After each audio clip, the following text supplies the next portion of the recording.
It reminds me of this. Was it last week? Yeah, I was in Fargo and I was at my hotel and we had just gotten done with Java and Jams and I was fired up. I had some things to do and I was like, I need a coffee, right? So I went downstairs to get a coffee. They had a Starbucks there. So I'm standing in line. There's people all over the line, and there's these four ladies in front of me, and they are just to each other, not they're looking at anybody in the world. And there's this, younger lady. I say younger, but she's definitely much older than me.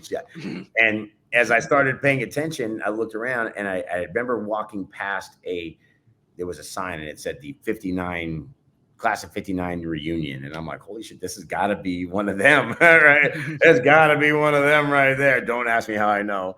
Right. And so I look over and I go, hey, what are you doing, young lady? How you doing today?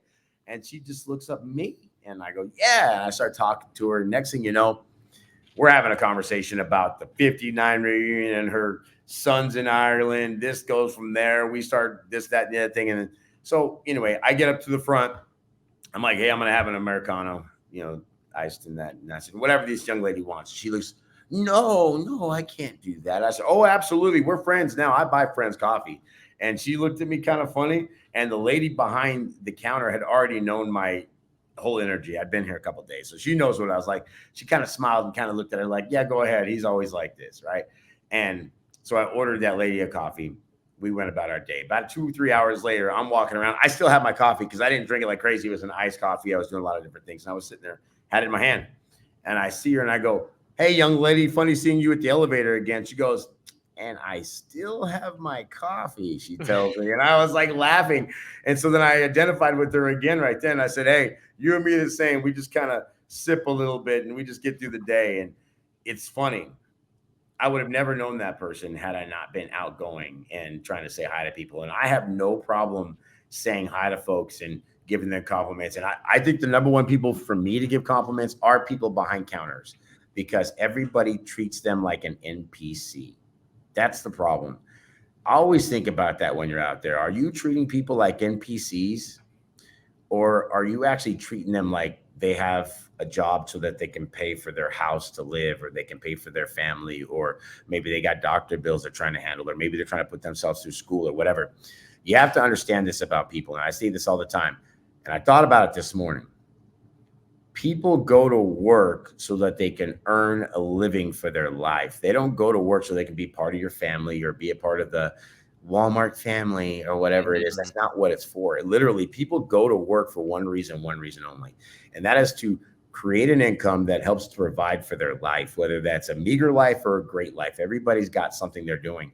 So if you're in there trying to ruin somebody's day or being an asshole because that person showed up to their job so that they could create a better life for themselves, you are completely defeating the purpose of what that person showed up today to do. They're serving you so that they can have a better life. And here you are being an asshole. That's not what I want to be. So I'm going to get up every day and treat people great. That's why I always look at the people behind the counter and try to lift them up.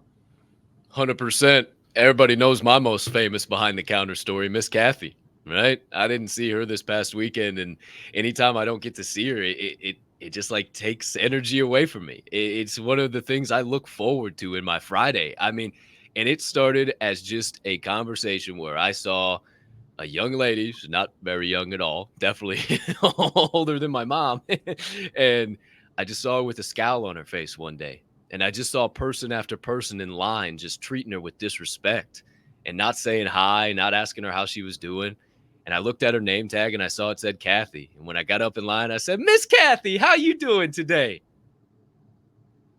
She looked at me, said, I'm okay. How are you? I said, well, I'm doing spectacular, but I need you to get on my level. I don't know what's going on. Nobody can say hi to you. No one can give you a compliment. I think you're looking great. Look at them brand new dreads. I see you. Them twisties are looking fresh. She started smiling. And the next time I came in, she remembered my face. Hey, how's it going? What's happening? And I shared this a few weeks back. I've been seeing Miss Kathy for well over a year now. And I walked in a couple weeks ago, did my thing. Now, every time when I walk in, she's waiting at the door for me. She's the clerk at Dollar Tree, the Dollar Tree that I go to. And I open the door and she's there, ready to give me a hug, ready to say, how's it going, son? I say, what's up, Ma? And for those of you that don't know, she is an older black lady and I am a young white man. That should not work. That should not be existed in today's society. And after I got done shopping, I grabbed my bags, I did all my thing, I hit the door. And when I turned around to put my back on the door and push myself out, she looked me dead in the eyes. She said, "I love you." I said, "I love you too, Miss Kathy.